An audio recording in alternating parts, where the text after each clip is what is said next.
Columbia Institute of Technology acknowledges that our campuses are located on the unceded traditional territories of the Coast Salish nations of Musqueam, Squamish, and Tsleil-Waututh.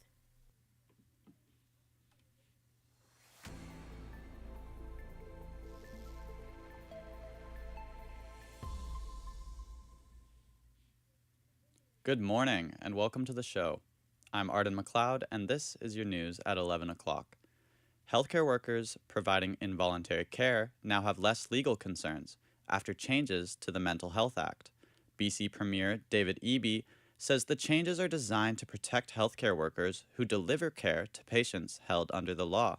The Council of Canadians with Disabilities previously challenged the section of the Mental Health Act that outlines involuntary care, which says patients have given their consent to various types of treatment if they meet the criteria for involuntary care. The changes to the Mental Health Act will not impact the decision-making process or the care of patients receiving it involuntarily, says Eby.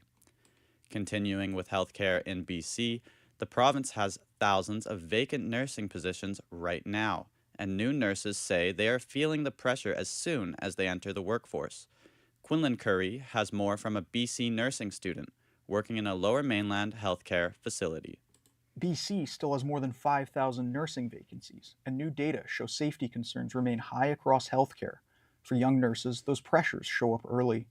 Nathan O., a BC nursing student working in a Lower Mainland healthcare facility, says recent incidents on shift have given him a clearer sense of the job he's entering. New nurses are definitely walking into a place with lots of opportunities, but that also means that a lot of times nursing is short-staffed, and that is a reality that we do have to face. Advocates say improving staffing levels and supporting new nurses will be key to keeping them in the profession as demand continues to rise.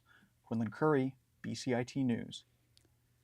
BC is home to some of the largest cannabis farms in the country, but recent data on cannabis tax revenue shows that the province does not consume the most cannabis per capita. Tax revenue from recreational cannabis has totaled around $5.5 billion since legalization in 2018. The federal government receives around 1/4 of that revenue, while the rest goes back to the provinces. Canadian Press reporter David Baxter has more. Alberta has seen far and away the most per capita recreational cannabis tax revenue, with over $1 billion collected since legalization. That's about $210 per person since October 2018. On a per capita basis, Alberta's cannabis tax revenue is followed by the Northwest Territories at $135 per person, followed by the Yukon, Saskatchewan, and Newfoundland and Labrador. The total provincial revenue share is almost $4.2 billion, with $1.5 billion coming from the largest province, Ontario, at a per capita rate of $94 per person. The federal government has collected about $1.2 billion in cannabis tax revenue. David Baxter, The Canadian Press, Ottawa. In other Canadian economic news, Saskatchewan Premier Scott Moe is the recipient of strong criticism around the province's finances. Saskatchewan's opposition NDP says the latest fiscal update shows that the current provincial government cannot be trusted to manage its finances. The province projects a year-end deficit of $427 million, which contrasts their initial projection of a $12 million surplus. Trent Witherspoon, NDP finance critic, says he has no faith that the Saskatchewan Party government will solve the issues at hand. I don't trust the Sask Party government will ever get back to balance. They have failed to balance the budget in the best years. They squander hard-earned tax dollars of Saskatchewan people day in, day out. Their mismanagement of our public finances is something that should be accepted by no one. Finance Minister Jim Ryder hopes that Canada will be able to resolve its external trade issues. And now, looking at headlines overseas, yesterday, Russia launched multiple attacks on Ukraine overnight, which took the lives of at least 7 people, according to Ukrainian authorities. These attacks come after discussions between the U.S. and Ukraine took place in Geneva on Sunday. The nations were working towards a peace plan, brokered by the U.S. and Russia. As of this morning, water, electricity, and heat have been knocked out of parts in Ukraine's capital.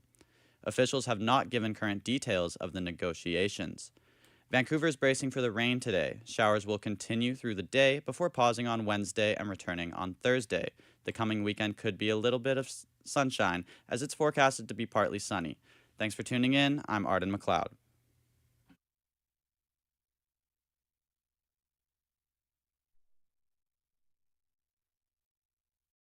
The hands-on part of the program is the main thing that drew me to the program, and it's the main thing that I'm taking away from this program. There's no experience like just being able to go out and practice and do the work, and been able to do that both here in the newsroom, out on the internships, multiple internships that I've been able to go on, and I think it'll serve me very well.